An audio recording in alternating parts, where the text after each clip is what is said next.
My self Yashika और स्वागत है आप सबका वापस से रफ्तार series on this amazing platform of physics वाला।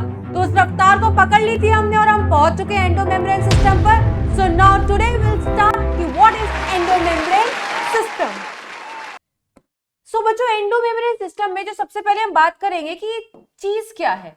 फॉर एग्जाम्पल बच्चों, दिस इज योर सेल और सेल में जो सबसे इंपॉर्टेंट चीज होती है बच्चों क्या होता है, that is the brain of the cell. और उस ब्रेन ऑफ द सेल को क्या बोलते हैं हम, न्यूक्लियस।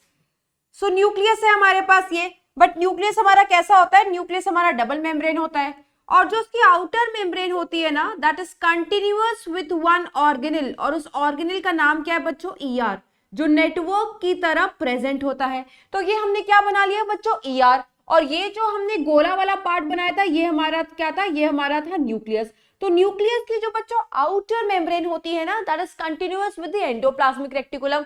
तो ये हमारे पास एक ऑर्गेनेल का नाम हमें जो सुनाई दे रहा है अभी नया, ठीक है।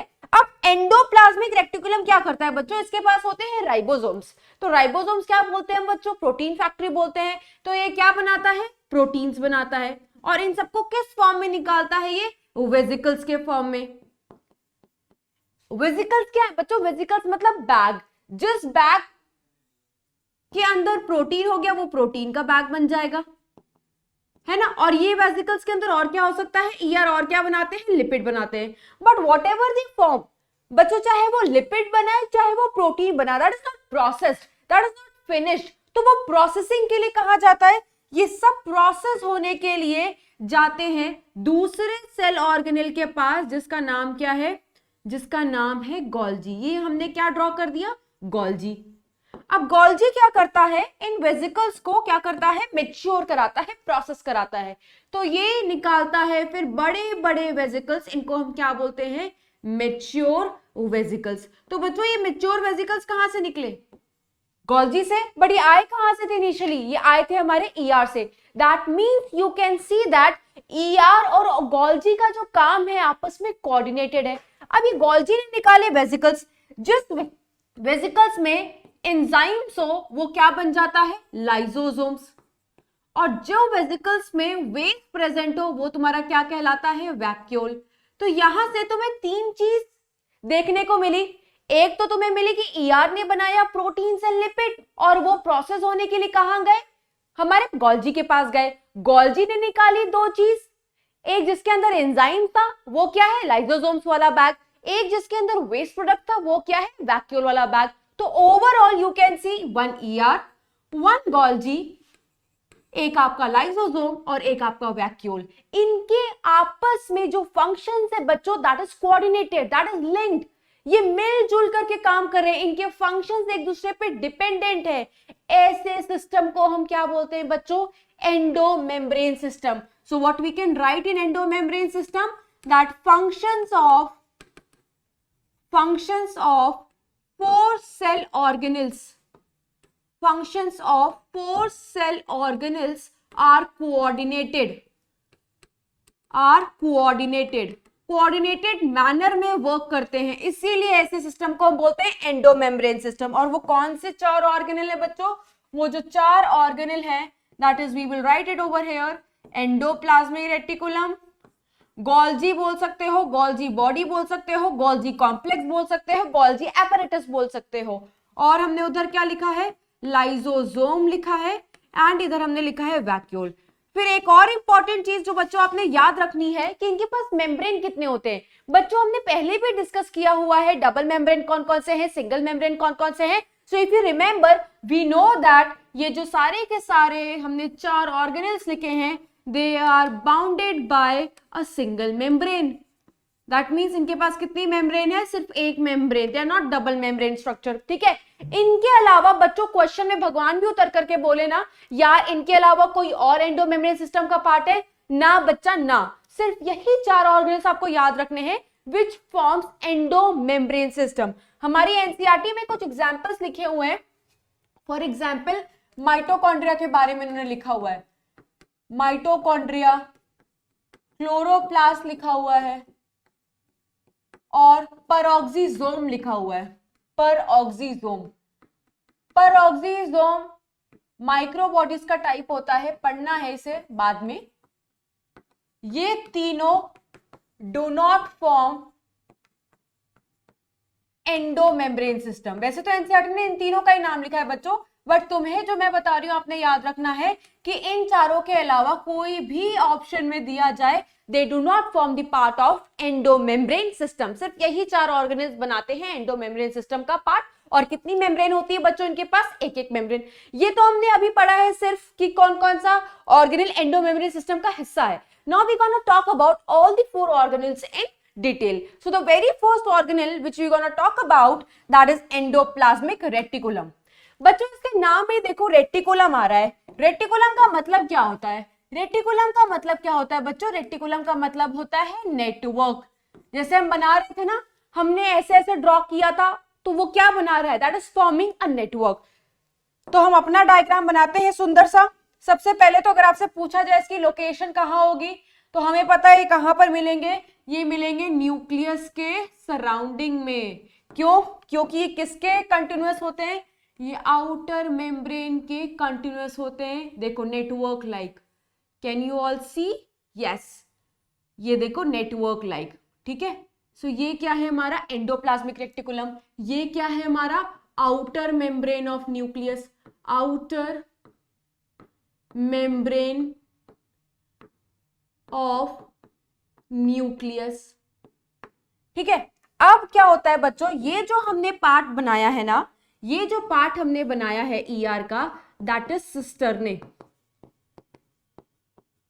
और इस सिस्टर्ने पे तुम्हें दिखती है किसकी प्रेजेंस? इस सिस्टर्ने पे तुम्हें दिखती है राइबोसोम्स की प्रेजेंट। क्या दिखती है बच्चों? राइबोसोम्स की प्रेजेंट। और अगर किसी एंडोप्लाज्मिक रेटिकुलम पे राइबोसोम्स की प्रेजेंट दिखती है बच्चों, तो that particular ER it is known as rough endoplasmic reticulum. जैसे एनसीईआरटी का अगर तुम डायग्राम देखोगे बच्चों, देखो this is the diagram of NCERT. और बच्चों व्हाट दे विल डू, अगर इनको क्वेश्चन बनाना है, ये लेबलिंग रिमूव कर देते हैं and you have to identify the labelling. और इतने कामचोर होंगे कि ये तुम्हारा वो भी नहीं बदलेंगे। अगर आर इधर है ना, तो इधर से ही रिमूव करके देंगे वो तुम्हें। तो तुम्हें एज इट इज डायग्राम अपने दिमाग में रखना पड़ेगा, because this is the NCERT figure, ठीक है। तो इसको भी डिस्कस कर लेते हैं। अपना डायग्राम तो हम बनाएंगे ही इजी वाला। तो ये हमारे पास क्या है बच्चों? ये हमारा क्या है? न्यूक्लियस। न्यूक्लियस का आउटर मेम्ब्रेन देखो कैसे नेटवर्क के फॉर्म में फैला हुआ है, और इसी नेटवर्क के लिए वो जो लगा हुआ है दैट इज रेटिकुलम। आप इतने हिस्से में देखो, ये बॉल जैसे स्ट्रक्चर दिखाई दे रहे हैं। ये बॉल क्या है बच्चों? ये बॉल क्या है? राइबोसोम। तो राइबोसोम की प्रेजेंस की वजह से इनका जो सरफेस है वो किस तरीके से अपीयर हो रहा है? रफ। तो जब राइबोसोम प्रेजेंट होता है ईआर पे, that particular reticulum it is called as rough endoplasmic reticulum. इतना वाला हिस्सा देखो, इतना वाला हिस्सा जो ट्यूब के फॉर्म में, 3D पिक्चर है ना, तो देखो तुम्हें ट्यूब के फॉर्म में अपीयर हो रहा है। और इस ट्यूब के में तुम्हें कोई राइबोसोम्स दिख रहा है? नहीं। तो दैट मींस जो हिस्सा ट्यूब के फॉर्म में अपीयर होता है बच्चों, उसको बोलते हैं ट्यूब्यूल्स, जहां पर कोई राइबोसोम्स नहीं होता। और अगर कोई राइबोसोम नहीं है तो देखो सरफेस कितना कैसा है? बिल्कुल स्मूथ। तो ऐसे रेटिकुलम को क्या बोलते हैं? स्मूथ। क्लियर है? और यहां पर क्या है? ये पूरा हिस्सा किसको दर्शाता है? सिस्टर्ने को। सिस्टर्ने हमारा क्या है? रफ एंडोप्लाज्मिक रेटिकुलम, ठीक है। अब हम अपना डायग्राम ड्रॉ करेंगे इजी वाला। तो हमने सिस्टर्ने देख लिया, सिस्टर्ने पे क्या प्रेजेंट होता है? राइबोसोम्स प्रेजेंट होता है। और एक पार्ट इसका ऐसा भी होता है बच्चों जहां पर कोई राइबोसोम्स नहीं प्रेजेंट होता, नेटवर्क लाइक ही होगा, ट्यूब्यूल्स के फॉर्म में, ट्यूब के फॉर्म में। ये हमने बना लिया। ये हमारा क्या है बच्चों? ये हमारा है tubules where there is no ribosomes. इसके अलावा बच्चों whatever they will form, whether they will form lipid or whether they will form proteins, वो सब किस फॉर्म में पैक होते हैं? बैग के फॉर्म में। उस बैग को क्या बोलते हैं? वेसिकल्स। तो ये यहां पर छोटे छोटे वेसिकल्स बना देंगे, ठीक है। इस वेसिकल्स के अंदर अनप्रोसेस्ड लिपिड हो सकता है या अनप्रोसेस्ड प्रोटीन हो सकता है। तो यहां पर मेनली तुम्हें कितने स्ट्रक्चर देखने को मिले अल्ट्रा स्ट्रक्चर में? ये सबको स्ट्रक्चर पॉसिबल है only after the discovery of which microscope? Electron microscope. तो यहां पर लिख लेते हैं कि इसके अल्ट्रा स्ट्रक्चर में 3 पार्ट्स आते हैं। एक आता है सिस्टर्ने, दूसरा आता है ट्यूब्यूल्स एंड तीसरा आता है वेसिकल। 3 अल्ट्रा स्ट्रक्चर पार्ट्स दिखाई देंगे अंडर द माइक्रोस्कोप। अब हम बात करेंगे बच्चों इन तीनों पार्ट्स के बारे में, that is cisternae, tubules and vesicle. So moving on to the very first, that is cisternae. Cisternae में एज वी हैव डिस्कस बच्चों क्या करता है बच्चों, प्रोटीन बनाता है. तो हम क्या लिखेंगे यहाँ पर, सिस्टर्ने का मेनली काम क्या होता है, प्रोटीन सिंथेसिस. अच्छा ये यूकैरियोटिक ऑर्गेनेल है तो कौन सा राइबोसोम प्रेजेंट होगा बच्चों, एटीएस वाला राइबोसोम. अब एटीएस में भी 2 सब यूनिट होती है, ठीक है. अगर मैं ये ड्रॉ करूं cisternae, for example this is cisternae, ये हमारा सिस्टर्ने है, तो सिस्टर्ने पे क्या लगा होगा, राइबोसोम. अब राइबोसोम की 2 सब यूनिट है. क्वेश्चन आता है कि कौन सा सब यूनिट वाला सिस्टर्ने से लगा होगा. तो राइबोसोम में जो बड़ा वाला यूनिट होता है वो सिस्टर्ने से चिपका होता है, छोटा वाला यूनिट उसके ऊपर प्रेजेंट होता है. छोटा वाला यूनिट का नाम होता है 40S, बड़े वाले यूनिट का नाम होता है 60S. और उनको चिपकाने के लिए मदद कौन लेता है, किसकी लेता है मदद, ये मदद लेता है एक प्रोटीन की. इस प्रोटीन का नाम क्या होता है, इस प्रोटीन का नाम होता है बच्चों राइबोफोरिन. क्या नाम होता है, राइबोफोरिन. राइबोसोम्स को चिपका रहा है ना, और ये एक तरीके का मॉडिफाइड प्रोटीन है, एक तरीके का मॉडिफाइड प्रोटीन है. क्या बोलते हैं हम इसको, ग्लाइकोप्रोटीन. ठीक है, तो हमेशा याद रखना है, क्वेश्चन पूछा जाए कि कौन सा वाला यूनिट जुड़ा होता है सिस्टर्ने से, सो this is the larger unit जो सिस्टर्ने से जुड़ा हुआ मिलता है, स्मॉलर वाला थोड़ा सा उससे दूर होता है. दूसरा क्वेश्चन आपको याद रखना है, कौन चिपकाता है, तो एक तरीके का मॉडिफाइड प्रोटीन होता है. उस मॉडिफाइड प्रोटीन का नाम क्या होता है, राइबोफोरिन. हेल्प करता है अटैचमेंट में. So we can write this line also, ribophorin helps in attaching ribosome to cisternae, ribosome to cisternae. ठीक है, तो ये फंक्शन हो गया बच्चों किसका, हमारा सिस्टर्ने का. Now let's talk about tubules, जो हमने देखा था. ट्यूब्यूल्स कैसे होते हैं, ट्यूब लाइक है ना, but the difference is that there is no ribosome. Ribosome नहीं होगा तो ऑब्वियसली इनका काम प्रोटीन बनाना तो है नहीं. तो बच्चों किसका काम करते हैं, ये काम करते हैं लिपिड एंड स्टेरॉल का. So they will help in lipid and sterol synthesis. You will get these questions in your PYQ, lipid and sterol synthesis. ठीक है, सो ये हो गया हमारे सिस्टर्ने और ट्यूब्यूल्स के बारे में. नेक्स्ट एक और पार्ट जो रह गया है बच्चों, दैट इज वेसिकल्स. तो वेसिकल्स में भी as we know that there is no ribosomes, है ना, कोई राइबोसोम्स नहीं है, बस they are the package structure. जो भी चीजें सिंथेसाइज हुई हैं ER में, they are stored inside vesicles. It can be either protein or it can be either lipid. तो ये हमने बात की है बच्चों 3 ultra structural parts of endoplasmic reticulum. Moving on to the next, we will talk about the different types of ER, है ना.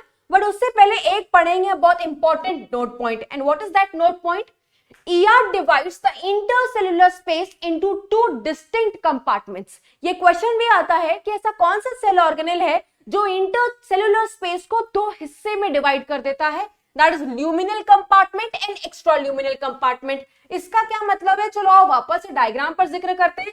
अब तुम एक चीज देखो, नेटवर्क बनने की वजह से क्या हो रहा है, अंदर एक स्पेस क्रिएट हो रही है ना. इस स्पेस को क्या बोलते हैं बच्चों, स्पेस को बोलते हैं ल्यूमेन. ल्यूमेन स्पेस को बोलते हैं space enclosed by a membrane.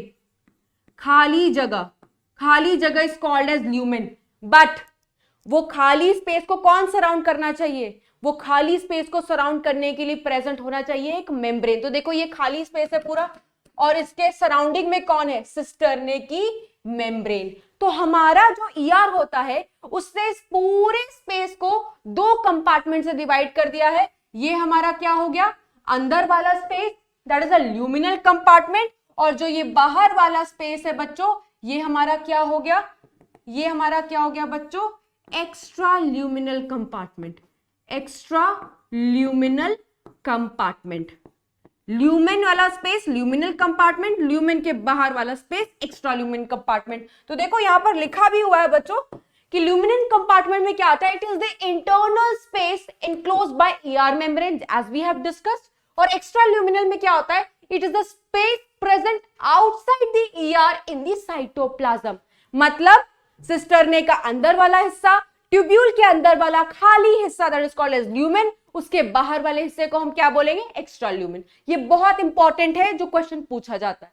Now we will discuss the two types of endoplasmic reticulum. तो कौन कौन से दो टाइप्स होते हैं बच्चों, one is SER and one is RER। अगर हम इनके फुल फॉर्म को लिखें तो हम स्मूथ एंडोप्लाज्मिक रेटिकुलम लिखेंगे, यहां पर स्मूथ ER, ठीक है, और यहां पर क्या लिखेंगे, रफ ER। स्मूथ क्यों बोल रहे हैं, स्मूथ इसलिए बोलते हैं बच्चों, S का मतलब क्या है यहां पर, स्मूथ से, और स्मूथ क्यों बोला जा रहा है, because there is no ribosomes, है ना, राइबोसोम्स नहीं प्रेजेंट होने की वजह से इनका सरफेस बहुत स्मूथ है। यार तुम्हारा राइबोसोम क्या है, गोला सा स्ट्रक्चर है, दानेदार स्ट्रक्चर है। एक दानेदार स्ट्रक्चर को तुम अपने हाथ पे लो और ऐसे ऐसे रगड़ो तो तुम्हें उसका सरफेस कैसा लगेगा, रफ लगेगा, है ना, क्यों, because there is a granule like structure which is present, है ना। तो यहां पर तो वो ग्रैन्यूल लाइक स्ट्रक्चर है नहीं, तो यहां पर हम क्या लिखेंगे, ए ग्रैन्युलर, दानेदार चीज है नहीं यहां पर, तो हम क्या लिखेंगे, ए ग्रैन्युलर। यहां पर आर का मतलब क्या होता है बच्चों, आर का मतलब होता है रफ, तो rough because there is a presence of ribosomes, और राइबोसोम्स अगर प्रेजेंट है तो सरफेस ऑब्वियसली रफ हो जाएगा क्योंकि वो ग्रैन्युलर स्ट्रक्चर होता है। तो हम इनके सरफेस को क्या बोलेंगे, ग्रैन्युलर, दानेदार सरफेस। तो यहां पर ये जो टाइप्स है, ये टाइप्स किस बेसिस पर है, ये टाइप्स है on the basis of presence और एब्सेंस ऑफ राइबोसोम्स। अब हम इनके बीच में कुछ बेसिक डिफरेंसेस डिस्कस कर लेते हैं कि RER और SER के बीच में बच्चों बेसिक डिफरेंस क्या होता है, क्लियर है। तो स्टार्ट करते हैं लिखना RER और SER के बीच में बेसिक डिफरेंस। एक बेसिक डिफरेंस तो आपको बोर्ड पे ही दिखाई दे रहा होगा जो हमने डिस्कस किया है कि SER के पास राइबोसोम्स नहीं होते हैं और RER के पास राइबोसोम प्रेजेंट होते हैं। उसके अलावा अदर डिफरेंसेस हम डिस्कस करेंगे कि SER और RER में what are the other difference that we can see. So सबसे पहले इनके फंक्शन रिलेटेड डिफरेंस क्लियर कर लेते हैं। क्योंकि यहाँ पर राइबोसोम्स नहीं होता, ये प्रोटीन तो ऑब्वियसली नहीं बनाते, तो ये क्या बनाते हैं बच्चों, लिपिड एंड स्टेरॉल सिंथेसिस। जैसे सिस्टरने में हमने लिखा था राइबोसोम्स वहां पर प्रेजेंट होते हैं ना, तो वो क्या बनाते हैं, प्रोटीन। ट्यूब्यूल्स में लिखा था कि वहां पर राइबोसोम्स बच्चों नहीं प्रेजेंट होते हैं, तो वो किस में इन्वॉल्व होते हैं, लिपिड एंड स्टेरॉल में। वेयर एज यहाँ पर फंक्शनल डिफरेंस ये है कि ये किस में इन्वॉल्व होते हैं, प्रोटीन की सिंथेसिस में। तो ये तो हमने डिस्कस किया functional difference. Apart from this बच्चों SER कहां पर मिलता है, SER जनरली मिलता है हमारे मसल्स में, they are present in muscles. You will study this in muscle वाले चैप्टर में जूलॉजी में, प्रेजेंट इन मसल्स। और जो मसल्स में मिलते हैं बच्चों, ऐसे स्मूथ ER को हम बोलते हैं सार्कोप्लाज्मिक रेटिकुलम। अच्छा, मसल्स किस में हेल्प करती है बच्चों, मसल हेल्प करती हैं कॉन्ट्रैक्शन एंड एक्सपेंशन में, है ना। तो ये भी किस में हेल्प करते हैं, मसल कॉन्ट्रैक्शन में, with the help of iron that is calcium, by release and uptake of iron। इनकी फिजियोलॉजी तो you will study in zoology, but yes आपने फंक्शन जरूर याद रखना है कि ये मसल कॉन्ट्रैक्शन में हेल्प करते हैं और जो आयन इस्तेमाल होता है that is calcium. Apart from this बच्चों यार हम कितनी सारे जंक फूड खाते हैं, नहीं हम सारे बच्चों को यार हमें बहुत सारे जंक फूड पसंद है, वी ईट बर्गर, ये रेडियो पे साइड में चाउमीन खाना पसंद है, भल्ले पापड़ी टिक्की खाना बहुत पसंद है, छोले भटूरे खाना बहुत पसंद है। यार वो कौन से तेल में फ्राई कर रहे हैं, ये बहुत शुद्ध अच्छा तेल है यार, वो पता नहीं कौन से तेल में बार बार गर्म करके छानते रहते हैं, है ना। और आपको पता है बार बार गर्म करके छानने वाला जो तेल होता है जो हम बार बार उसको यूज करते हैं वो अच्छा नहीं होता है, या वैसे भी जंक फूड्स हमारे इतने अच्छे नहीं होते हैं। तो ये तो खाने पीने की बात हो गई यार। If I talk about environment, हमारा एनवायरमेंट भी बहुत शुद्ध नहीं है। इंडिया बहुत शुद्ध वाली कंट्री तो है नहीं, शुद्ध with respect to the pollution. If I talk about Delhi, है ना, मोस्ट पोल्यूटेड सिटी है। दिवाली के टाइम के बाद आपको AQI पता ही होगा कैसा है ना, एयर क्वालिटी इंडेक्स बहुत ही बदतर कंडीशन में है, यहाँ पर सीवियर कंडीशन से भी बदतर कह लो, इजंट इट। बट हम इतने पोल्यूशन खा रहे हैं, है ना, ड्रग्स कह लो, अल्कोहल कह लो, बहुत लोग अल्कोहल भी कंज्यूम करते होंगे, है ना, हम जंक फूड्स खा रहे हैं, बट जितने फ्रीक्वेंसी में हम खा रहे हैं, जितने इंटेंसिटी में हम खा रहे हैं, क्या उतने इंटेंसिटी में हम बीमार खाते हैं, बीमार पड़ जाते हैं? यार अभी खाया और अभी बीमार पड़ गए, नहीं ना। जब यार एक्सेस में खाओगे तो obviously excess of everything is bad, है ना, बट एक लिमिट में हम खाएं तो सब कुछ ठीक हो जाता है। क्यों? क्योंकि हमारे पास बच्चों SER है। SER क्या करता है? SER they help in detoxification, yes, they help in detoxification of drugs. Apart from this, they help in detoxification of alcohols, pollutants, etc. इसीलिए हम थोड़ा बच जाते हैं। और ये किससे करता है? Because they have a presence of one enzyme that is cytochrome P450। बस आपने एंजाइम का याद रखना है बच्चों, ये एंजाइम जो हेल्प करती है डिटॉक्सिफिकेशन में, डिटेल आपने नहीं पढ़नी है। So that this what we meant by cytochrome P450। ये क्या है? हमारा एक तरीके का एंजाइम है जो हेल्प करता है डिटॉक्सिफिकेशन, ठीक है। तो भर भर के खाओ बट एक लिमिट में, ठीक है। तो हमने पढ़ा SER के ये फंक्शंस। RER में हमने क्या पढ़ा? Protein synthesis. और प्रोटीन सिंथेसिस के बाद हम एक फंक्शन इसमें ऐड करेंगे कि RER कहां प्रेजेंट होता है? It is continuous with outer membrane of nucleus। So ये हमारे हो गए बच्चों the two types of endoplasmic reticulum. अब एंडोप्लाज्मिक रेटिकुलम ने बना मेनली क्या बनाया? प्रोटीन बनाया एंड लिपिड बनाया। बट यह प्रोसेस तो थे नहीं, तो प्रोसेसिंग के लिए कहां पर जाते हैं बच्चों? तो नेक्स्ट ऑर्गेनेल जो इनसे एसोसिएटेड होता है that is Golgi apparatus. So we will talk about Golgi apparatus. तो यहां पर मैम एक लड़की लेकर के आई हैं जिसने एक बहुत बेहतरीन टॉप पहना हुआ है, आपको दिखाई दे रहा होगा, और आपने ये इमेजेस शायद कहीं पर देखी भी होंगी। अगर अच्छे पेजेस तुम लाइक करते हो रिलेटेड टू बायोलॉजी और लाइफ साइंसेस, तो आप देखो इसने जो टॉप पहना हुआ है बच्चों, ये कैसा चिपटा हुआ है ना, ऐसे निकला हुआ है ना, 3D वर्जन में, फ्लैटेंड सैक लाइक स्ट्रक्चर। तो हमारा गोल्जी भी बिल्कुल इसी तरीके से दिखाई देता है। सो देखो लिखा हुआ है this girl is wearing what? Golgi apparatus, है ना। तो ये तो मजाक की बात हो गई, ये तो स्ट्रक्चर रिलेटेड बात हो गई। और देख लेते हैं कि गोल्जी एपरेटस काम कैसे करता है और असली में दिखता कैसे है। दिखता तो ऊपर से ऐसे ही है ना। तो स्टार्ट करते हैं हम गोल्जी एपरेटस। यहां पर इसका नाम गोल्जी कैसे आया बच्चों? क्योंकि जो साइंटिस्ट थे वो कौन थे? Camillo Golgi. इन्होंने ही देखा था तो भैया अपने ही नाम पर नाम रख दिया, क्योंकि ये तो मर गए लेकिन इनको हर साल हम कितनी बार याद करते ना कि गोल्जी एपरेटस का कहां से आया था नाम है सब कुछ। It was given by Camillo Golgi. कैसा स्ट्रक्चर होता है बच्चों? This is also densely stained reticular structure. Reticular मतलब अगेन नेटवर्क जैसा है, जाल जैसा है। डेंसली स्टेन्ड क्यों? क्योंकि जाल जैसा है तो स्टेन जब हम करेंगे तो ऑब्वियसली ज्यादा ले लेगा, इसीलिए densely stained reticular structure NCERT ने लिखा हुआ है अराउंड दी न्यूक्लियस। क्योंकि एंडोमेम्ब्रेन सिस्टम की शुरुआत कहां से हो रही है? Outer membrane of nuclear envelope. कहां पर मिलते हैं बच्चों? अगर मैं प्लांट सेल की बात करूं तो बहुत सारे बच्चों को लगता है कि प्लांट सेल में गोल्जी बॉडी नहीं होता। नहीं बच्चों, प्लांट सेल में भी गोल्जी होता है, बस इतना वेल डिफाइंड नहीं होता या साइज में इतना प्रोमिनेंट नहीं होता जो एनिमल सेल्स में मिलता है, बट मिलता जरूर है ना। और उस गोल्जी को हम क्या बोलते हैं? उस गोल्जी को हम बोलते हैं डिक्टियोसोम्स। डिक्टियोसोम्स प्रेजेंट। तो तुम्हारे अपने समझ के लिए तुम्हें बोलना है कि गोल्जी बॉडी है और उस गोल्जी बॉडी का नाम क्या है? डिक्टियोसोम्स। और ये सिर्फ और सिर्फ कहां पर मिलता है बच्चों? यूकैरियोटिक सेल्स में। कहां पर मिलेगा? यूकैरियोटिक सेल्स में। बट इसके भी कुछ एक्सेप्शंस हैं।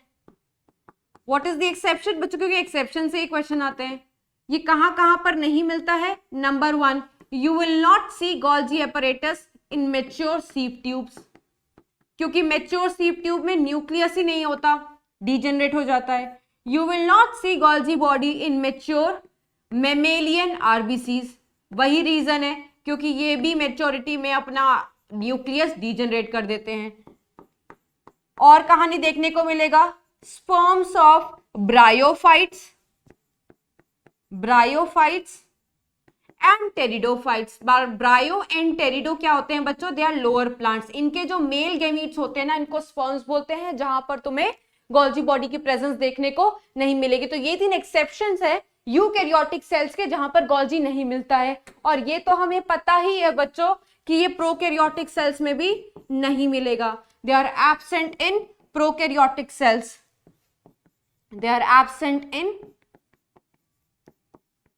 प्रोकैरियोटिक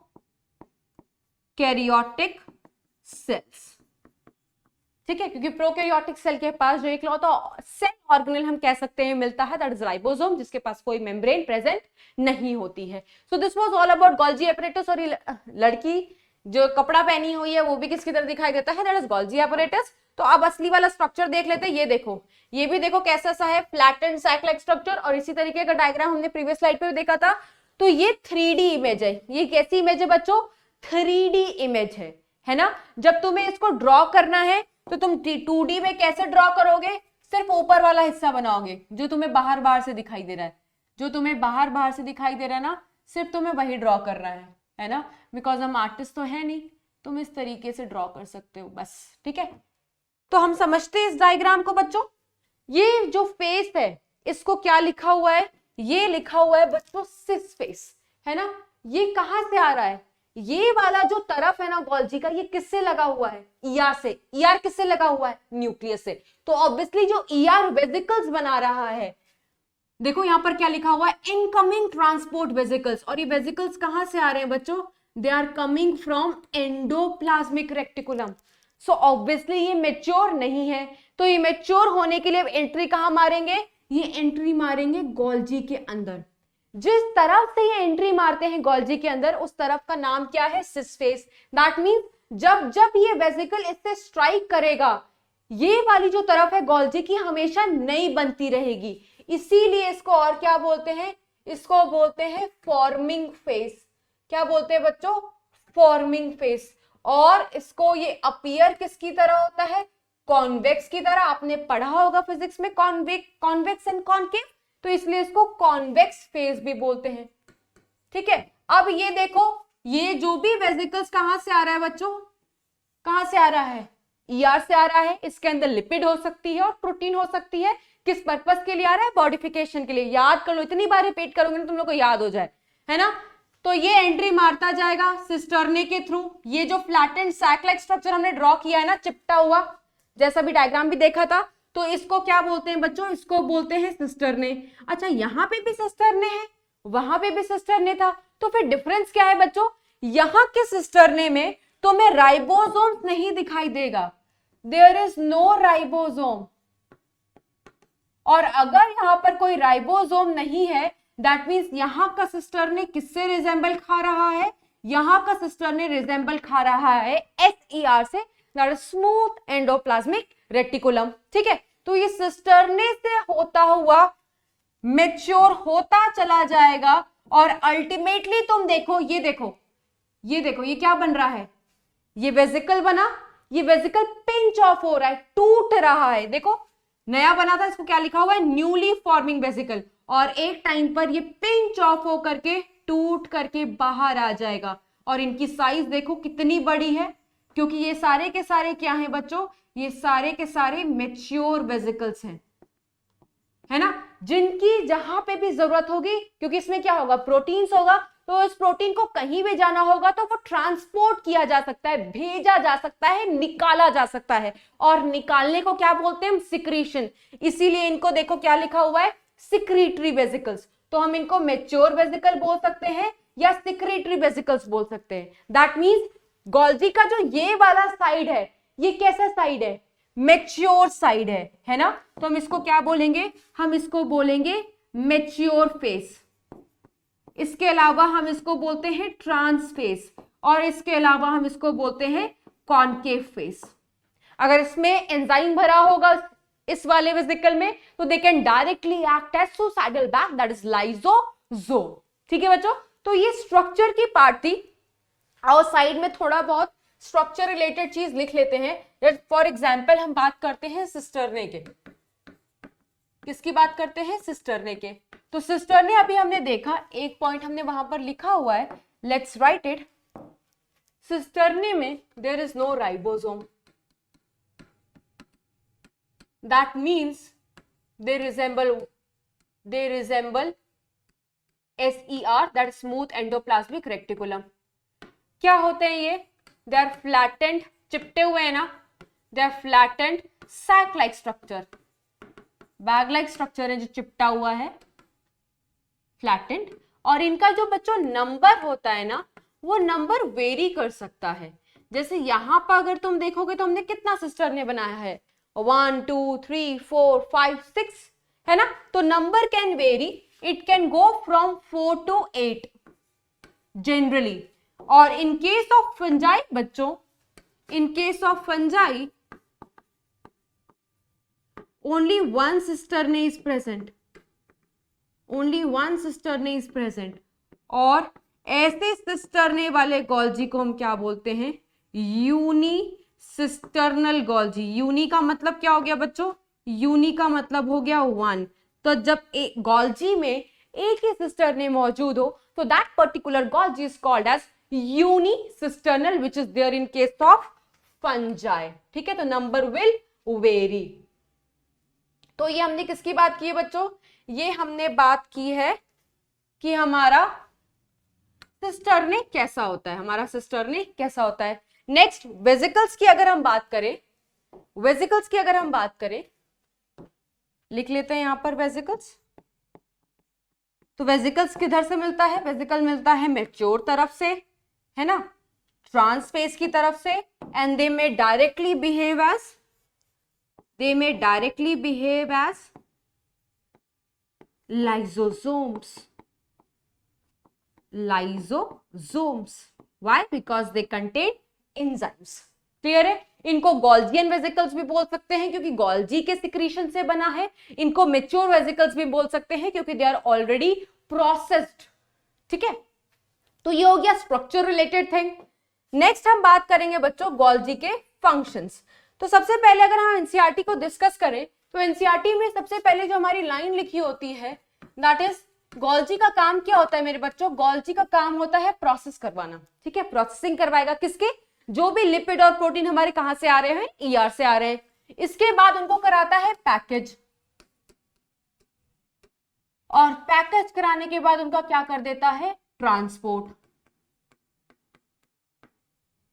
ट्रांसपोर्ट कहां करेगा? इफ यू रीड एनसीईआरटी तो लिखा हुआ है ट्रांसपोर्ट करता है या तो इंट्रासेल्युलर टारगेट्स को।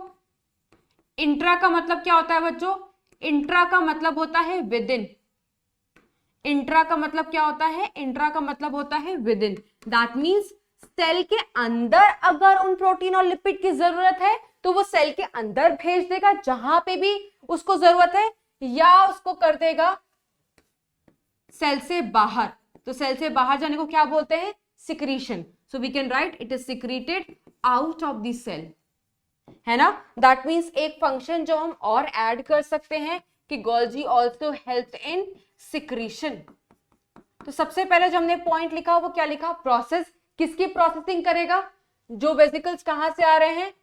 Processing of transport vesicles, transport vesicles from ER. In transport vesicles को तुम ट्रांजिशन वेसिकल्स भी बोल सकते हो। क्या बोल सकते हो? ट्रांजिशन। क्यों? ट्रांजिशन का मतलब होता है कन्वर्ट होना। अभी तक ये प्रोसेस तो हुआ ही नहीं है, तो कन्वर्जन होने के लिए कहां जा रहे हैं? गोल्जी में। तो गोल्जी में जाने के बाद उन ट्रांसपोर्ट वेसिकल्स का क्या होता है बच्चों? प्रोसेस। प्रोसेस के बाद पैकेजिंग। यार तुम किसी को नॉर्मली गिफ्ट भेजते हो, कुरियर भेज रहे हो, बिना पैकेजिंग के तो यार भेजोगे नहीं ना। ऑब्वियसली हम उसको पैकेज करते हैं, अच्छे से टेप वगैरह लगाते हैं। तो गोल्जी का भी काम क्या है? पहुंचाना है, डिलीवर कराना है सामान को। तो वो भी उसको क्या करता है बच्चों? पैकेज करता है। और पैकेज करने के बाद उसका क्या कर देता है? पैकेज करने का उसके बाद कर देता है ट्रांसपोर्ट। तो यार याद करो, अब तो वैसे यार पोस्टमैन और पोस्ट ऑफिस का जिक्र हम नहीं करते, तो पुराने जमाने वाली बात थी, है ना।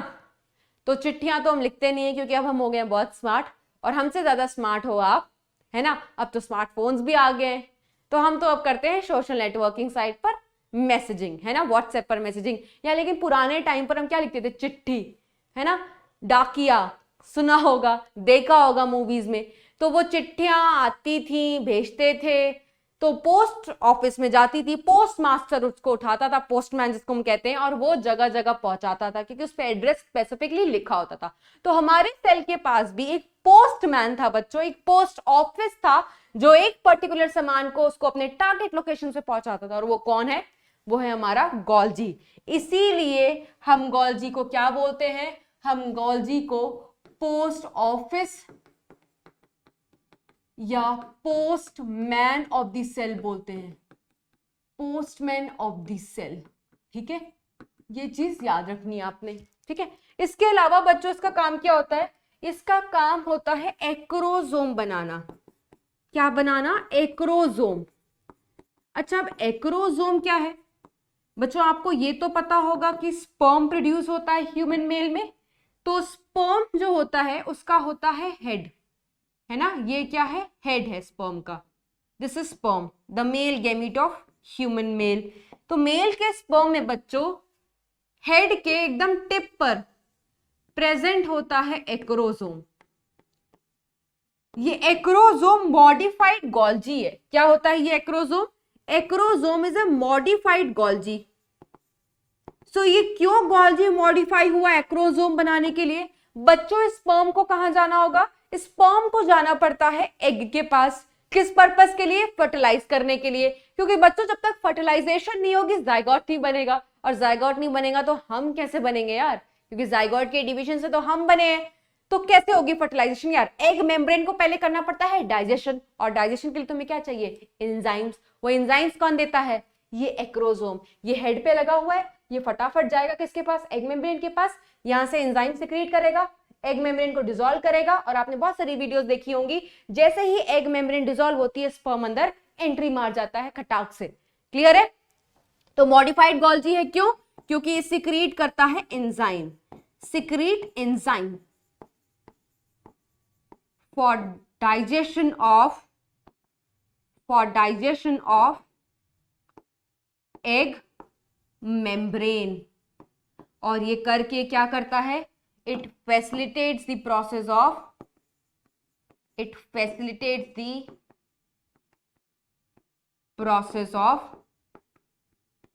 फर्टिलाइजेशन। तो डायरेक्ट क्वेश्चन आता है कि एक्रोसोम क्या है, acrosome is a modified Golgi. कहां पे प्रेजेंट होता है, at the tip of the head, मतलब स्पर्म के हेड के ऊपर प्रेजेंट होता है। ठीक है, नेक्स्ट फंक्शन क्या पढ़ेंगे हम, और कहां पर प्रेजेंट होता है बच्चों गोल्जी। गोल्जी का जो काम है दैट इज मॉडिफिकेशन, जो हम अभी तक डिस्कस करते आ रहे हैं कि दे help in modification of lipid and proteins. तो जब ये मॉडिफिकेशन कराता है लिपिड की, तो उस प्रोसेस को क्या बोलते हैं, the process is known as glycosidation. कैसे कराता है मॉडिफिकेशन, लिपिड को किससे एसोसिएट करवा देता है, लिपिड को जोड़ देता है ये कार्बोहाइड्रेट के साथ। किसके साथ बच्चों, कार्बोहाइड्रेट के साथ। तो लिपिड के साथ कार्बोहाइड्रेट आ गया, कार्बोहाइड्रेट को हम क्या बोल सकते हैं, ग्लूकोज, और ग्लूकोज के लिए वर्ड हम क्या जोड़ते हैं, ग्लाइको। दैट मीन्स अब जो प्रोटीन बन करके आती है उसका नाम क्या होगा, लिपिड जो बन करके आती है उसका नाम क्या होता है बच्चों, ग्लाइकोलिपिड्स। तो this is the modified lipid. Modification किसने की, गोल्जी ने। जो लिपिड बन के आई उसका नाम था ग्लाइकोलिपिड। ग्लाइको वर्ड यहां क्यों लगा हुआ है, क्योंकि कार्बोहाइड्रेट से एसोसिएट हो गया, और इस प्रोसेस को क्या बोलते हैं, ग्लाइकोसाइडेशन। ठीक है, इसी तरीके से किसकी मॉडिफिकेशन होती है बच्चों, इसी तरीके से मॉडिफिकेशन होती है हमारे प्रोटीन की। उसको हम क्या बोलते हैं, उसको हम बोलते हैं बच्चों मॉडिफिकेशन ऑफ प्रोटीन। और मॉडिफिकेशन ऑफ प्रोटीन के लिए भी जो वर्ड इस्तेमाल करते हैं उसमें भी क्या लगा होता है, ग्लाइकोसाइलेशन। दैट मींस प्रोटीन को भी इसी तरीके से मॉडिफाई किया गया है। प्रोटीन को भी किससे एसोसिएट किया गया है? कार्बोहाइड्रेट से। तो यहां से अब तो आपको नाम पता चल जाएगा कि जो प्रोटीन मॉडिफाई होकर के बनेगा उसका नाम क्या होगा? जो प्रोटीन मॉडिफाई होकर के बनता है बच्चों उसका नाम होता है ग्लाइकोप्रोटीन। तो ग्लाइको वर्ड अगर जहां पे भी लग गया समझ जाना वो किसके लिए है? ग्लूकोज या कार्बोहाइड्रेट के लिए। तो प्रोसेस का हम बोलते हैं ग्लाइकोसाइलेशन, और जो प्रोटीन मॉडिफाई होकर आती है बच्चों that is called as glycoprotein. Clear है? अच्छा, एक चीज और जो इंपॉर्टेंट चीज है, बच्चे हो जाते हैं कंफ्यूज कि यार ग्लाइकोसाइलेशन लिपिड के लिए प्रोटीन के लिए, क्योंकि ऑप्शन तुम कितना भी रट लो यार, जब ऑप्शन एक साथ आ जाएगा तुम भूल जाओगे। तो इसको एक छोटा सा ट्रिक बता रही हूँ, बहुत ऐसा लंबा चौड़ा ट्रिक नहीं है। इड वर्ड किस में आ रहा है? लिपिड में। और इड वर्ड किस में आ रहा है? ग्लाइकोसाइडेशन में। तो इड इड वाले से याद रखना कि लिपिड की मॉडिफिकेशन को क्या बोलते हैं? ग्लाइकोसाइडेशन। और जो बच गया वो क्या बचा? वो हो जाएगा तुम्हारा प्रोटीन का, दैट इज ग्लाइकोसाइलेशन। क्लियर है? अब यहां पर तुम्हें एक चीज बताती हूँ बच्चों, जिसका काम तुम्हें वैसे तो 12th क्लास में पड़ेगा बट तुम्हें आना चाहिए। ठीक है यार, हमें सबको पता है कि डीएनए से जब डीएनए बने तो उसको हम क्या बोलते हैं? डीएनए से डीएनए बनने के प्रोसेस को हम बोलते हैं रेप्लिकेशन। यार डीएनए बड़ा अच्छा है। क्यों अच्छा है? क्योंकि बहुत स्टेबल है। तुमने नहीं सुना होगा यार डीएनए में म्यूटेशन हो रही है ना? बड़ा अच्छा है, बड़ा स्टेबल है, कुछ भी रिएक्टिव नहीं है लाइक आरएनए, है ना? बट यार डीएनए ना अपने आप को डायरेक्टली प्रोटीन में कन्वर्ट नहीं कर सकता, उसको चाहिए होती है मदद। और वो मदद किससे लेता है? वो मदद लेता है हमारे आरएनए से। तो जब प्रोटीन हमारे शरीर में बनता है ना, तो डीएनए डायरेक्टली प्रोटीन नहीं बना सकता। तो डीएनए सबसे पहले किस में कन्वर्ट होता है बच्चों? डीएनए सबसे पहले कन्वर्ट होता है आरएनए में। और इस प्रोसेस को क्या बोलते हैं? इस प्रोसेस को बोलते हैं ट्रांसक्रिप्शन। और जब एक बार आरएनए बन गया बच्चों, तब वो आरएनए अपने आप को किस में कन्वर्ट कर लेता है? वो आरएनए अपने आप को कन्वर्ट कर लेता है प्रोटीन्स में। और प्रोटीन्स में कन्वर्जन को हम बोलते हैं बच्चों ट्रांसलेशन। क्या बोलते हैं? ट्रांसलेशन। देखो डिटेल तो यार 12th में पढ़ोगे, है ना? पूरा एक चैप्टर है इसके ऊपर। बट अभी तुम्हें सिर्फ याद रखना है कि व्हाट इज रेप्लिकेशन? डीएनए से डीएनए का बनना। What is transcription? आरएनए का बनना डीएनए से। और आरएनए 3 टाइप्स के होते हैं। कौन कौन से आरएनए होते हैं? एमआरएनए, बी टीआरएनए, सी राइबोसोमल आरएनए, जो राइबोसोम्स में प्रेजेंट होते हैं। ठीक है? और जब आरएनए से क्या बन जाए प्रोटीन, उस प्रोसेस को क्या बोलते हैं? ट्रांसलेशन। कैसे होता है प्रोटीन, कैसे बनता है? ये हमारा जो एमआरएनए ना बच्चों, ये क्या है? धागा है। इस धागे के ऊपर लग जाते हैं बहुत सारे राइबोसोम्स। क्या लग जाते हैं बच्चों? बहुत सारे राइबोसोम्स। तो जब एमआरएनए के ऊपर क्या लग जाए? राइबोसोम्स, तो ये जो स्ट्रक्चर बना है ना, इस स्ट्रक्चर को हम बोलते हैं पॉलीसोम। लिख रही हूं, ध्यान से सुनना। एमआरएनए के ऊपर जब राइबोसोम लग जाए तो इस स्ट्रक्चर को क्या बोलते हैं हम? पॉलीसोम, है ना? बहुत सारे राइबोसोम एक सिंगल एमआरएनए पे लगे हैं तो हम क्या बोलेंगे इसको? पॉलीराइबोसोम। पॉली का मतलब मेनी। तो क्वेश्चन भी आता है बच्चों कि ये पॉलीसोम और पॉलीराइबोसोम बने क्यों हैं? क्यों बने होंगे? प्रोटीन बनाने के लिए। तो यू कैन राइट दैट कि that they translate mRNA into proteins.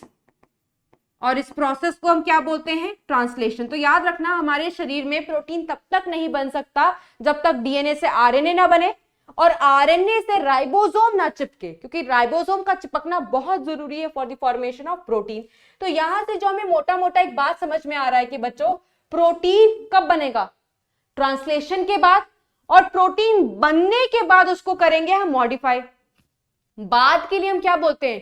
Post. पहले के हम क्या बोलते हैं? प्री। जैसे दिवाली थी तो प्री सेलिब्रेशन चल रहा था, फिर पोस्ट सेलिब्रेशन चलता है ना? तो गोल्जी किस में हेल्प कर रहा है? Golgi helps in, Golgi helps in बाद में कर रहा है ना मॉडिफाई, बनने के बाद। तो हम उसको क्या बोलते हैं?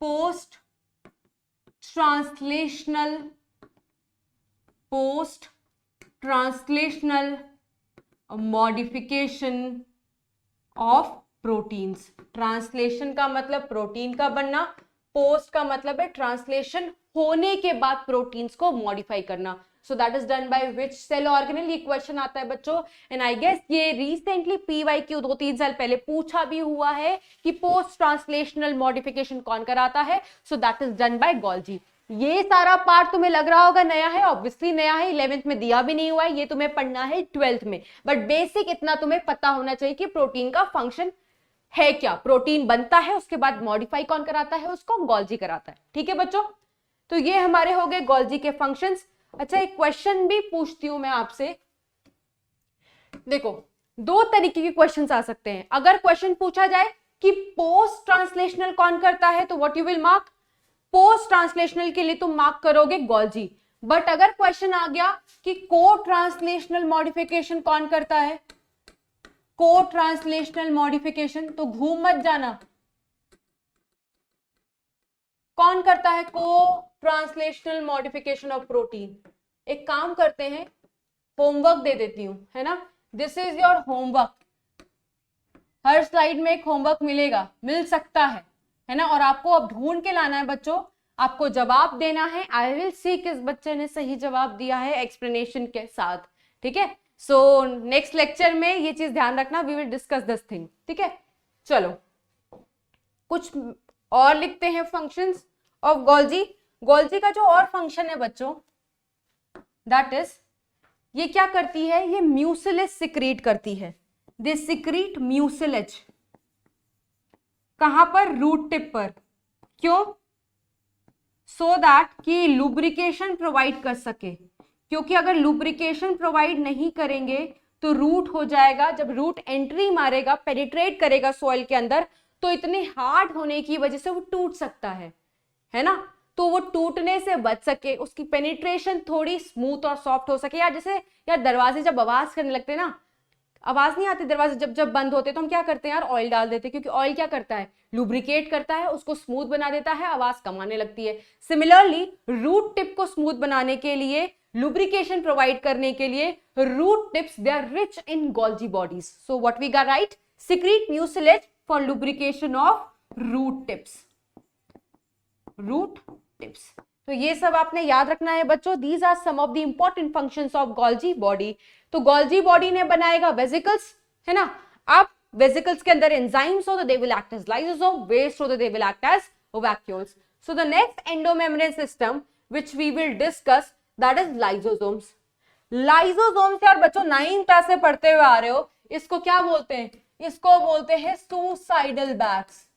सुसाइड का मतलब क्या होता है यार, जब अपने आप को ही मार लें, which is a crime, isn't it. तो सेल के लिए क्यों इस्तेमाल किया गया है, क्योंकि ये भी अपने सेल को ही खत्म कर लेता है, क्योंकि इसके पास होते हैं इंपॉर्टेंट डाइजेस्टिव एंजाइम्स। ठीक है, तो चलो लिखते हैं लाइसोसोम्स। वैसे तो हमने सब कुछ डिस्कस कर लिया है कि इनके पास भी सिंगल मेम्ब्रेन होता है ना, तो लिखते हैं they are spherical structure, spherical structure bounded by, or you can write surrounded by single membrane, surrounded by single membrane, rich in hydrolytic, rich in hydrolytic enzymes.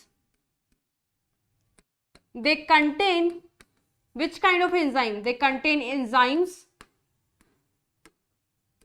for digestion of, कौन कौन सी चीजों की डाइजेशन कराता है बच्चों, ये भी हमारे एनसीईआरटी में लिखा हुआ है, that is lipid, carbohydrate, proteins, nucleic acids. Nucleic acids में कौन आ गया, न्यूक्लिक एसिड्स में हमारे आ गए DNA and RNA.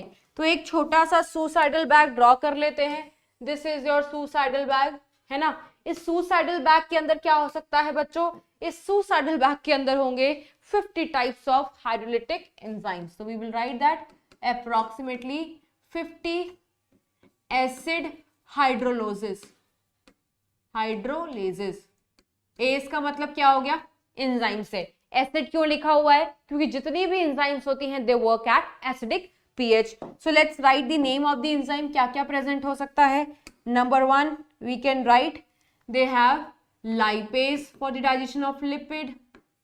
They have carbohydrates for the digestion of carbohydrates. They have nuclease for the digestion of nucleic acid. They have protease for the digestion of proteins. They have lysozyme. They have lysozyme. Do you know where the lysozyme is present? Yes, समझो कि lysozyme का function क्या होता है. यार हम रोते बहुत हैं. कुछ लोग देखे होगे ना, मगरमच्छ के आंसू की बात नहीं कर रहे हैं, है ना. असली वाले जब रोते हो, ड्रामेबाजी वाले नहीं. वैसे ड्रामेबाजी में अगर रोना आ रहा है तो आंसू तो आ ही रहे ना, और आंसू के साथ आता है बच्चों लाइजोजाइम. या जब हम सोते हैं, कुछ लोगों के मुंह खोल के सोने की आदत नहीं है, और जब सुबह उठोगे उनको देखोगे तो साइड में पूरा ऐसे वेट होता है. क्यों? क्योंकि वहां से क्या होता है, सिक्रीशन सलाइवा का. तो जब सलाइवा सिक्रीशन हो या टीयर सिक्रीशन हो, अच्छा ही है यार. आंसू तो अच्छे हैं, तो जो रोता नहीं है ना उनको रुलाओ, चुप तो बिल्कुल भी मत कराओ यार. क्यों? क्योंकि आंसुओं के साथ आते हैं लाइसोसोम, और लाइसोजाइम क्या करते हैं, बैक्टीरिया को डाइजेस्ट कर जाते हैं, है ना. तो अगर हमारे आंखों के आसपास कचड़ा है, बैक्टीरिया है, तो लाइसोसोम आ करके उनका सफाया कर देगा, है ना. तो रोना अच्छा है यार, है ना. भर भर के रो और रुलाओ लोगों को. तो क्योंकि हमारे रोने में, टीयर्स में है lysozyme which will digest the bacterial cell wall. ठीक है. तो ये सारे हमारे प्रेजेंट हो सकते हैं लाइसोसोम्स में. बट इन सारे एंजाइम्स की बच्चों एक शर्त होती है कि ये किस पे काम करेंगे, they will work at acidic pH. तो एसिडिक pH का मतलब क्या होता है, इतनी केमिस्ट्री तो सबको पता है. Higher number of protons. तो लाइसोसोम के अंदर H+ को पंप किया जाता है. Pumping of H+ into the cell. Pump word लग गया बच्चों तो इतना समझ में आ जाना चाहिए कि which kind of transport it is, है ना. सो यस, हमें अंदर एसिडिक pH मेंटेन करना पड़ता है, एनर्जी खर्च करके H+ को अंदर, बाहर से अंदर ट्रांसपोर्ट कराया जाता है, सो दैट एसिडिक pH को मेंटेन कराया जा सकते. तो ये सब से हमें जो एक चीज समझ में आ रही है, जो इनका मेजर फंक्शन है वो है डाइजेशन कराना. क्या है इनका मेजर फंक्शन बच्चों? डाइजेशन कराना. ठीक है. अब हम डिस्कस करेंगे बच्चों different forms of lysosomes. Different forms of lysosomes ये एनसीईआरटी में नहीं दिया हुआ है, but you should know the different forms of lysosomes, क्योंकि क्वेश्चन आ जाते हैं. ठीक है. तो लाइसोसोम्स को बच्चों हम बोलते हैं पॉलीमॉर्फिक ऑर्गेनेल. क्या बोलते हैं बच्चों? हम इसको बोलते हैं पॉलीमॉर्फिक ऑर्गेनेल. पॉली का मतलब क्या होता है बच्चों? पॉली का मतलब होता है मैनी. Poly means many. और मॉर्फो का मतलब क्या होता है? Morpho means forms. That means ये जो हमारा लाइसोसोम है that exist in many forms. कौन कौन से फॉर्म्स हो सकते हैं इसके? एक हो सकता है इसका प्राइमरी लाइसोसोम. दूसरा फॉर्म जो इसका है बच्चों दैट इज सेकेंडरी लाइसोसोम, जिसको हम डाइजेस्टिव वैक्यूल भी बोल सकते हैं. क्या बोल सकते हैं? Digestive vacuole. या हम इसको क्या बोलते हैं? या हम इसको बोलते हैं हेटेरोफैगोसोम. हेटेरोफैगोसोम. या हम, और इसका जो दूसरा फॉर्म है क्या बोलते हैं इसको? Residual body. और चौथा है आपका बच्चों ऑटोफैगोसोम. ऑटोफैगोसोम. तो ये 4 फॉर्म्स में एग्जिस्ट करता है, इसीलिए इसको पॉलीमॉर्फिक ऑर्गेनेल बोलते हैं. और इस फिनोमिना को क्या बोलते हैं? पॉलीमॉर्फिज्म. तो क्वेश्चन अगर आए कि कौन सा सेल ऑर्गेनेल पॉलीमॉर्फिज्म एग्जिबिट करता है, तो दैट वुड बी लाइसोसोम. या अगर क्वेश्चन आए कौन सा सेल ऑर्गेनेल पॉलीमॉर्फिक होता है, तो that is also your lysosome. थोड़ा सा समझ लेते हैं इन तीनों फॉर्म्स के बारे में. नहीं, 3 नहीं 4 फॉर्म्स के बारे में. Let's draw the diagram. ये एक छोटा सा बच्चों डायग्राम बना रहे हैं. ये डायग्राम हमारा किसका है? एक टिपिकल यूकैरियोटिक सेल का. ठीक है. तो ये हमने बाहर से क्या बनाया है? ये हमने बाहर से बनाया है प्लाज्मा मेम्ब्रेन. ठीक है. प्लाज्मा मेम्ब्रेन के अंदर अगर सामान आता है तो प्लाज्मा मेम्ब्रेन थोड़ी सी पिंच ऑफ कर जाती है. पिंच ऑफ मतलब अंदर की तरफ धंस जाती है। क्यों? क्योंकि हमारी प्लाज्मा मेम्ब्रेन वैसे भी क्या होती है, थोड़ी इलास्टिक होती है। अब दो तरीके से सामान की एंट्री हो सकती है, ये भी हमने डिस्कस किया हुआ है बच्चों। या तो इसके अंदर क्या आ सकता है, या तो इसके अंदर आएगा लिक्विड थिंग, लिक्विड पार्टिकल, है ना, या इसके अंदर क्या आ सकता है बच्चों, या इसके अंदर आ सकता है फूड पार्टिकल, या तो इसके अंदर क्या आ सकता है, फूड पार्टिकल। ये हमने क्या ड्रॉ किया है, ये हमने पीएम, प्लाज्मा मेम्ब्रेन या सेल मेम्ब्रेन। अच्छा, अब जब कोई चीज एंट्री करती है, अगर फूड पार्टिकल एंट्री करे तो उसको हम क्या बोलते हैं, उसको हम बोलते हैं पिंडोसाइटोसिस, सेल ड्रिंकिंग प्रोसेस। और अगर कोई बच्चों फूड पार्टिकल एंट्री करता है तो ये भी हमने डिस्कस किया था, सेल ईटिंग, या उसको हम क्या बोलते हैं, फैगोसाइटोसिस। अब क्या होगा, नेक्स्ट स्टेप, प्लाज्मा मेम्ब्रेन के अंदर आएगा और प्लाज्मा मेम्ब्रेन सामान लेकर के अंदर की तरफ बिल्कुल घुस जाएगी। तो ये देखो, खाना भी आ गया और पानी भी आ गया। जिस वेसिकल के अंदर पानी होता है बच्चों, उसको हम क्या बोलते हैं, उसको हम बोलते हैं पिन्नोसोम, और जिसके अंदर खाना होता है उसको हम क्या बोलते हैं, फैगोसोम। तो एक तरीके से ये जो हमने मेथड पढ़ा है पिन्नो और फैगो, ये क्या है हमारा एंडोसाइटोसिस का तरीका, कि सेल के अंदर सामान की एंट्री कैसे होती है, जिसको हमने बहुत डिटेल में डिस्कस किया होता पिछले लेक्चर्स में, है ना। अब क्या होगा बच्चों, ये तो हमने एंट्री डिस्कस कर ली। अगर अब हम बात करें, हमारे पास क्या है, हमारे पास अंदर है प्रेजेंट न्यूक्लियस। न्यूक्लियस की आउटर मेम्ब्रेन किससे कंटिन्यूअस होती है, न्यूक्लियस की आउटर मेम्ब्रेन कंटिन्यूअस होती है हमारी ईआर से। ईआर क्या बनाता है, ईआर बनाता है वेसिकल्स। वो वेसिकल्स प्रोसेस नहीं होते बच्चों, प्रोसेसिंग के लिए वो किसके पास जाते हैं, प्रोसेसिंग के लिए जाते हैं वो किसके पास, गोल्जी के पास। गोल्जी उनको प्रोसेस करता है और किस फॉर्म में निकाल के भेज देता है, वेसिकल्स के फॉर्म में। तो ये जो वेसिकल सीधा सीधा हमारे गोल्जी से निकल के आता है, नया नया बिल्कुल ताजा ताजा, इस वेसिकल को हम क्या बोलते हैं, प्राइमरी लाइसोसोम। क्या बोलते हैं बच्चों, प्राइमरी लाइसोसोम। अच्छा, ये तुरंत बना है, ताजा ताजा बना है, तो इसके पास कोई खाने का सामान तो है नहीं, कोई भी मटेरियल नहीं है जिसको ये डाइजेस्ट करे।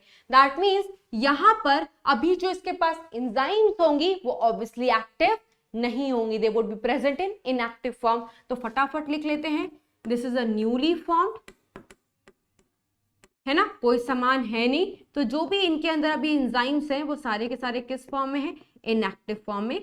सो we will write inactive enzymes. जैसे ही इस प्राइमरी लाइसोसोम के पास या तो फैगोसोम आ जाए या तो पिन्नोसोम आ जाए, ये किसमें कन्वर्ट हो जाते हैं, मेच्योर फॉर्म में। और उस मेच्योर लाइसोसोम का नाम क्या होता है बच्चों, सेकेंडरी लाइसोसोम। तो अगर आपसे सवाल पूछा जाए कि सेकेंडरी लाइसोसोम कैसे बना, व्हाट यू विल से कि सेकेंडरी लाइसोसोम बनता है प्राइमरी लाइसोसोम से। जब इस प्राइमरी लाइसोसोम से क्या जुड़ जाए, फूड वैक्यूल, या तुम कह सकते हो क्या जुड़ जाए, पिन्नोसोम, क्योंकि खाने का सामान आ गया ना बच्चों, डाइजेशन का सामान आ गया। इसीलिए हमने पढ़ा था कि सेकेंडरी लाइसोसोम को क्या बोलते हैं, सेकेंडरी लाइसोसोम को डाइजेस्टिव वैक्यूल भी बोल सकते हैं, क्योंकि अब इसके पास डाइजेशन के लिए सामान आ चुका है। अब डाइजेशन के लिए सामान आ चुका है तो ऑब्वियसली जो एंजाइम्स होंगे क्या हो जाएंगे बच्चों, सारी की सारी एंजाइम्स क्या हो जाएंगी, एक्टिव एंजाइम्स। तो याद रखना, प्राइमरी लाइसोसोम्स के पास कुछ भी नहीं था, इसीलिए सारी एंजाइम्स इनएक्टिव थी। सेकेंडरी लाइसोसोम के पास जैसे ही खाना या पानी में से कोई भी चीज आ जाती है, लिक्विड या सॉलिड चीज में से, सारी की सारी एंजाइम्स क्या हो जाएंगे, एक्टिव। बच्चों यार, जैसे हम कोई चीज खाते हैं, सारा का सारा चीज डाइजेस्ट और एब्जॉर्ब तो होता नहीं, इजंट इट। कुछ सामान अनडाइजेस्टेड रह जाता है और उन अनडाइजेस्टेड चीजों को अपने शरीर में रखते हैं यार, कौन रखना चाहेगा, वेस्ट को अपने शरीर में कौन रखना चाहेगा यार, वेस्ट को तो अपने घर में भी रखना पसंद ना करें तो शरीर में तो दूर दूर की बात है, तो हम उसको क्या करते हैं, अपने शरीर से एक्सक्रीट आउट कर देते हैं। सिमिलरली जो भी चीज सेल में बची कुची रह जाती हैं, उनको भी क्या कर दिया जाता है, शरीर से बाहर फेंक दिया जाता है। तो सबसे पहले बना प्राइमरी, प्राइमरी के बाद बना सेकेंडरी, सेकेंडरी के बाद क्या बनेगा, चलो देखते हैं। सेकेंडरी के बाद होगा डाइजेशन, सेकेंडरी के बाद क्या होगा, डाइजेशन, ठीक है। डाइजेशन के बाद डाइजेशन जब हो गया तो सारा सामान तो डाइजेस्ट होगा नहीं, कुछ सामान बचा रह जाएगा। बचा मतलब रिमेन्स, रिमेन्स से याद तुम लोग को समझ में आ गया होगा, रिमेन्स का मतलब क्या होता है, रेसिडुअल।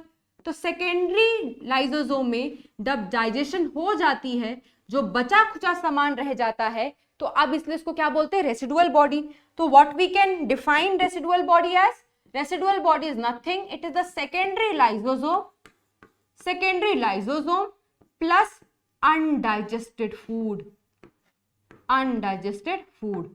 और इस अनडाइजेस्टेड फूड की क्या हो जाती है, एक्सोसाइटोसिस या सेल वॉमिटिंग, या क्या हो जाती है, cell vomiting.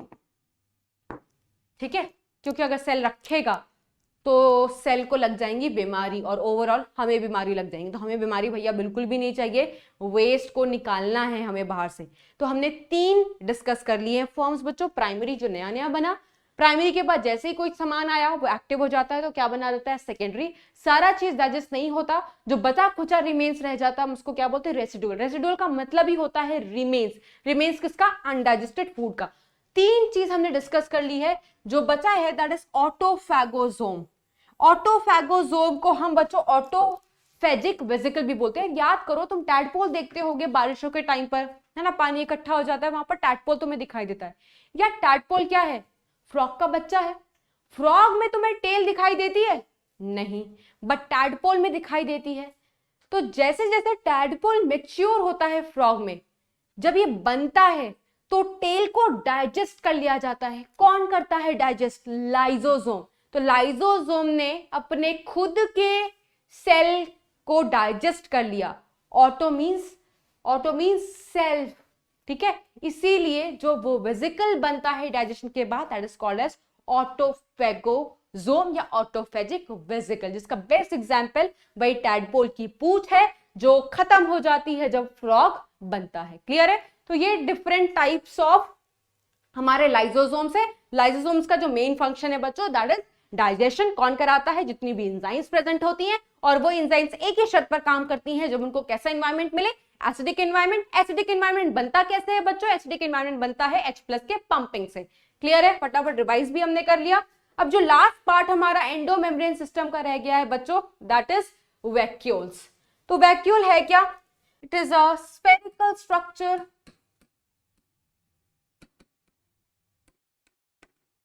bounded by membrane, bounded by which membrane, how many membrane, so we will say it is bounded by single membrane। और उस सिंगल मेम्ब्रेन का नाम क्या होता है, उस सिंगल मेम्ब्रेन का नाम होता है बच्चों tonoplast, which is very very important. तो आपने याद रखना है टोनोप्लास्ट इसकी मेम्ब्रेन का नाम है। दूसरा चीज जो आपने याद रखनी है बच्चों कि टोनोप्लास्ट का नेचर कैसा होता है।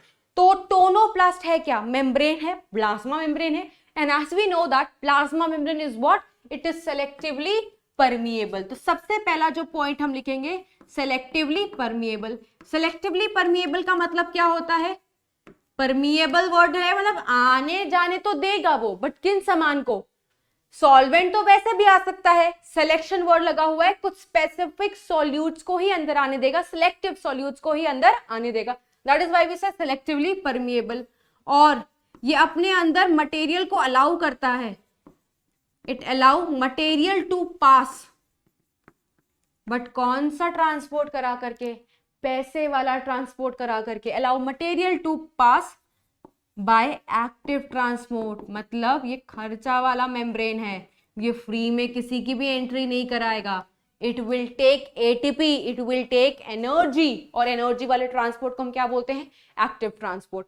वैक्यूल्स होता क्या है, क्या रखता है वैक्यूल्स अपने अंदर, ये देखो अगर मैं एक छोटा सा वैक्यूल ड्रॉ करूं, छोटा सा, ठीक है, तो ये हमारा वैक्यूल है, ये वैक्यूल की मेम्ब्रेन है दैट इज टोनोप्लास्ट, है ना। और वैक्यूल के अंदर का जो स्पेस होता है बच्चों that is called as what, sap. इसीलिए हम इसको क्या बोलते हैं, सेल सैप। इसीलिए हम वैक्यूल्स को क्या बोलते हैं, सैप वैक्यूल। और पर्टिकुलरली बच्चों वैक्यूल्स में प्रेजेंट क्या होता है, वैक्यूल्स में प्रेजेंट होता है वाटर। वाटर के अलावा क्या प्रेजेंट होता है, certain sap materials, waste products, or you can say excretory products. ये सारी चीजें प्रेजेंट होती हैं वैक्यूल के अंदर। और अगर हम प्लांट्स के वैक्यूल की बात करें बच्चों, तो वी नो दैट प्लांट्स में जो वैक्यूल होता है that is very prominent. Plants के वैक्यूल को हम ट्रू वैक्यूल बोलते हैं। इतना बड़ा होता है कि सेंटर पे चला जाता है और धक्का मार देता है न्यूक्लियस को, भैया तुम साइड में ही रहो, ठीक है। So what we will write that in plants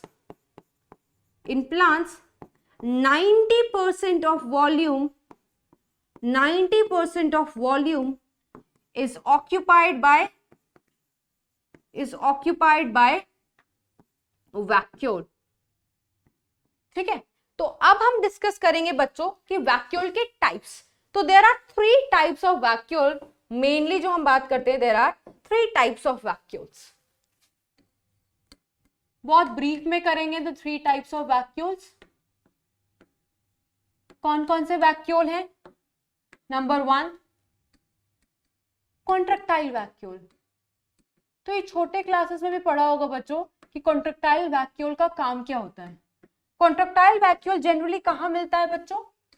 contractile vacuole जब आपने पढ़ा होगा तो आपने पढ़ा होगा they are present in amoeba and they help in digestion, ठीक है। So let's write this thing where they are present. They are present for example amoeba which is a protist unicellular organism and they are there for the purpose of digestion. Digestion करने के बाद जो waste material होता है ना, particularly ये उनको निकाल देता है। तो इसको ऐसे लिखो फॉर एक्सक्रीशन। और अमीबा फ्रेश वाटर ऑर्गेनिज्म है पर्टिकुलरली। तो होता क्या है यार, ये पानी में जब मिलेंगे तो इनके अंदर क्या होगा, अमीबा कह रहे हो कोई भी फ्रेश वाटर ऑर्गेनिज्म, यूग्लिना की अगर हम बात करते हैं, यूग्लिना आपको पता है फ्रेश वाटर में मिलते हैं। फ्रेश वाटर में मिलते हैं, पानी में है, तो क्या होगा यार, ऑस्मोसिस होती रहती है। ऑस्मोसिस होगी तो एक टाइम ऐसा आएगा यार सेल फट सकता है ना। तो सेल फटे ना, ऑस्मोसिस को रेगुलेट कराना पड़ता है। और रेगुलेशन कौन कराता है? हमारा कॉन्ट्रैक्टाइल वैक्यूल। और ऐसी रेगुलेशन को हम क्या बोलते हैं? ऐसी रेगुलेशन को हम बोलते हैं ऑस्मो रेगुलेशन, या तुम कह सकते हो इट कंट्रोल्स या regulate osmotic expansion of cell. तो ये फंक्शन होता है बच्चों कॉन्ट्रैक्टाइल वैक्यूल का in case of a fresh water organism और in you can write in case of amoeba, ठीक है। नेक्स्ट हम बात करते हैं बच्चों फूड वैक्यूल, खाने वाला वैक्यूल। और इसका example what we gonna write? We gonna write protist, ठीक है। प्रोटिस्टा में मिलेगा सर्टेन प्रोटिस्ट। और जो तीसरा हम बात करेंगे बच्चों, ये हमने ऑलरेडी डिस्कस किया हुआ है इंक्लूजन बॉडीज के अंदर, that is gas vacuole. Gas vacuole बच्चों ट्रू वैक्यूल नहीं होता है, ट्रू नहीं होता, सच्चा नहीं होता, तो हम इसको क्या बोलते हैं? SIDO vacuole. सीडो वैक्यूल का मतलब क्या होता है बच्चों? False vacuole. तो ऑब्वियसली ये कहाँ नहीं मिलेगा? ये प्लांट का फीचर नहीं है, क्योंकि प्लांट में कैसा मिलता है बच्चों? प्लांट में जो मिलता है ना that is a true vacuole. मैं लिख देती हूं कि जो प्लांट वाला वैक्यूल है, प्लांट वाला जो वैक्यूल है that is a true vacuole. अब क्योंकि वैक्यूल का हम टाइप्स डिस्कस कर रहे हैं, इसलिए बच्चों वहां पर मैंने सीडो वैक्यूल का भी जिक्र कर दिया है। बट ये कहां पर मिलते हैं? बैक्टीरिया में। क्यों इनको सीडो बोल रहे हैं? Because they lack membrane, they are membraneless, that means tonoplast जैसी लेयर इनके पास नहीं है।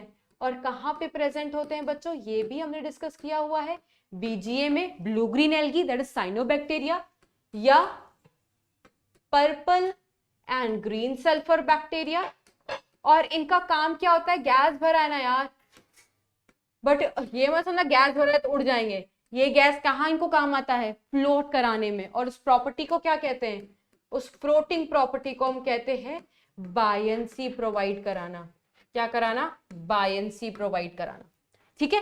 सो ये फंक्शन हो गया बच्चों हमारे तीनों types of vacuole which we have discuss कि फूड का काम क्या होता है, गैस वाले का काम क्या होगा, कॉन्ट्रैक्टाइल का काम क्या होगा। तो ये 4 बच्चों हमने डिस्कस किया है the different types of endo membrane system, और यू कैन से वो सारे ऑर्गेनल जो एंडो मेम्ब्रेन सिस्टम का हिस्सा है, इसके अलावा और कोई ऑर्गेनल्स आपको याद नहीं करने हैं एंडो मेम्ब्रेन के रिस्पेक्ट में। ठीक है, अब हम कर लेते हैं बच्चों कुछ क्वेश्चंस डिस्कस। ठीक है, now let's talk about the question. एक सेल ऑर्गेनल है X which is divided into two types on the basis of organelle Y. तो ये तो अभी हमने डिस्कस किया है बच्चों कि एक्स कौन सा होगा यहाँ पर, और देखो वाई ऑर्गेनल के बारे में बताया भी है कि वाई क्या हेल्प करता है, वाई करता है प्रोटीन सिंथेसिस में हेल्प। तो वाई अगर प्रोटीन सिंथेसिस में हेल्प करेगा तो ऑब्वियसली वाई क्या है, राइबोसोम।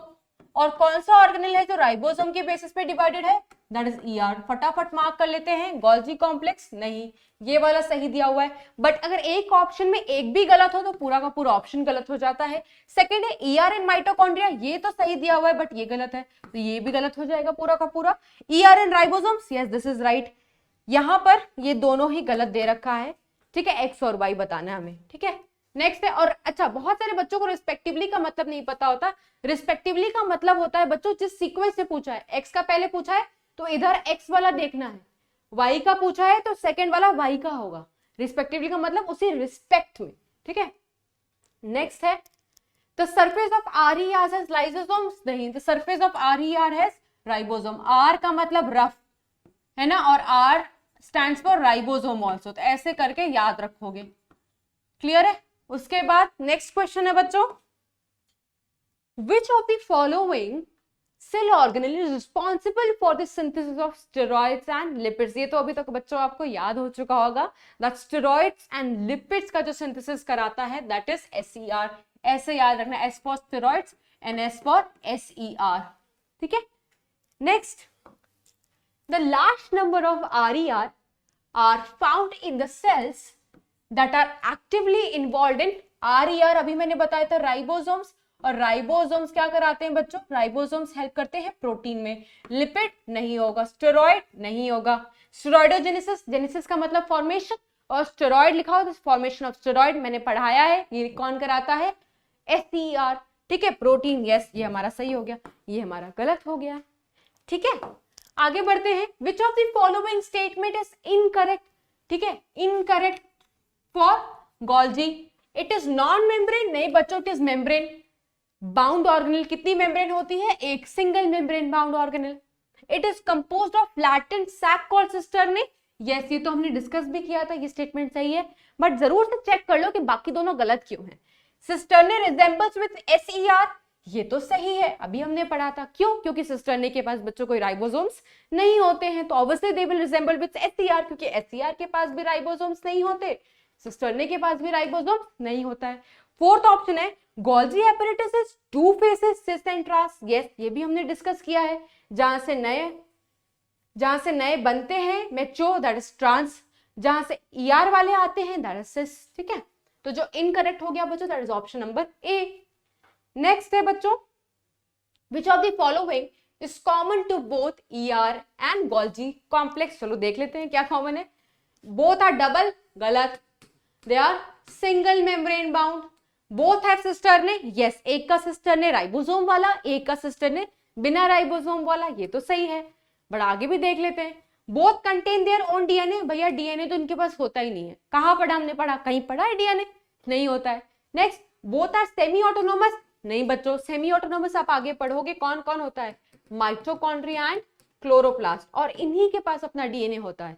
ठीक है, एंडो मेम्ब्रेन सिस्टम में तुम DNA के पार्ट नहीं पढ़ोगे। ठीक है, मतलब DNA किसी का अंदर तुमने नहीं पढ़ा है। ठीक है बच्चों,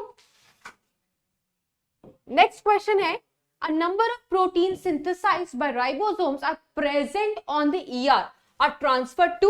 तो हमने देखा था बच्चों प्रोटीन बनाता कौन है, प्रोटीन बनाता तो बच्चों ER है, बट वो अनप्रोसेस्ड होता है, वो मॉडिफाई होने के लिए कहाँ जाता है, वो मॉडिफाई होने के लिए बच्चों जाता है गोल्जी के पास। ठीक है, तो हम क्या मार्क करेंगे, गोल्जी एपैरेटस या गोल्जी बॉडी या Golgi complex. So this is all about the today's lecture. We have discuss some questions. Next turn पर मिलेंगे बच्चों, आगे के चैप्टर्स जो प्रोसीड करेगा, जो टॉपिक्स आएगा वो डिस्कस करेंगे। यहाँ तक रिवाइज करने आना, और जो होमवर्क दिया है जरूर उसका रिस्पॉन्स देना। I will see to it and we will discuss in the next class. बच्चों इसके पहले वाले लेक्चर में भी आपको एक होमवर्क दिया था, आपको बताना था उसका सही जवाब, तो चलो आप देख लेते हैं उसका सही जवाब क्या है। arrange the different layers of the plant cell A, B and C from outside to inside. आपको आउटसाइड से इनसाइड, बाहर से अंदर की तरफ अरेंज करना है. सबसे पहले पढ़ लो सारे ABC लेयर के बारे में. This layer is capable of growth and diminish gradually as the cell mature. कौन सी लेयर गायब हो जाती है मैच्योरिटी के टाइम पर? प्राइमरी वॉल गायब हो जाती है. तो ए यहां पर डिनोट क्या करता है? प्राइमरी. बी के लिए क्या लिखा हुआ है? Form towards membrane side of the cell. तो मेम्ब्रेन की तरफ हमने डायग्राम बनाया हुआ था ना बच्चों. कौन बनता है? Secondary wall. This layer holds और ग्लोज टुगेदर. चिपकाने का काम, सीमेंट करने का काम कौन करता है बच्चों? सीमेंट करने का काम करता है मिडिल लैमेला, है ना. तो हमें पता है सबसे बाहर की तरफ क्या होगा आपका? Middle lamella. तो मिडिल लैमेला सी. इसके बाद कौन होता है बच्चों? बाहर से अंदर की तरफ. तो बाहर कौन है? प्राइमरी. प्राइमरी के लिए कौन सा हम लिखेंगे? ए, क्योंकि ए वाला पॉइंट प्राइमरी के लिए. उसके बाद सेकेंडरी. सेकेंडरी वाला कौन सा है? बी. तो अरेंजमेंट क्या होगा? सी ए बी. तो देख लो कहां लिखा हुआ है? सी ए बी. ये होंगे आउटसाइड टू इनसाइड. अगर इनसाइड टू आउटसाइड पूछता तो इसको रिवर्स कर देते. ठीक है बच्चों. तो आज के लिए बस इतना ही. मिलते हैं नेक्स्ट लेक्चर में. तब तक के लिए bye bye and take care.